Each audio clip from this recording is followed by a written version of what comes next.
I remember the look in her eyes, the way her mother's voice dripped with contempt as she called my son a failure, a disgrace, a burden to everything we'd built. I was humiliated then, shattered by the betrayal of someone I'd once considered a friend. How could her family, the people I had trusted, turn out to be the architects of such cruelty? I felt the ground shift beneath me, the weight of their lies crushing my spirit. I wanted to disappear, to scream at the world that I was nothing but a failure, that my son's pain was my fault. But somewhere deep inside, a fire ignited. I refused to let their poison define us. I knew I had to leave that world behind, leave their judgment and hatred, and prove that I was more than their scorn. I began to channel my hurt into something fierce, something unstoppable. I rallied my community, my friends who still believed in kindness and truth. Together, we launched an anti-bullying campaign, not just to expose their toxicity, but to create a movement of hope. I poured every ounce of pain into crafting stories, speeches, and workshops that shattered the silence surrounding cruelty.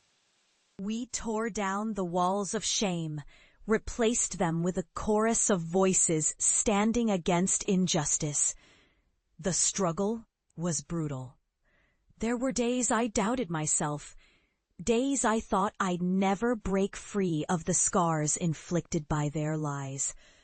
But I kept pushing. I spoke at schools, shared my story, and watched as others found their voice. Slowly, we built a community rooted in resilience, unafraid of the darkness that once consumed us. And then, after years of fighting, after seeing my son flourish in ways I never dreamed possible, I returned, not as the broken woman they once humiliated, but as someone who had risen from the ashes of betrayal. The day I faced them, I felt no fear, only a quiet, steady strength. They looked at me with suspicion, their eyes flickering with the same toxicity I'd fought so hard to eradicate. I stood tall, voice unwavering, and told them this: your cruelty merely destroyed us, but it made us stronger. Your lies couldn't keep us down because we chose to rise.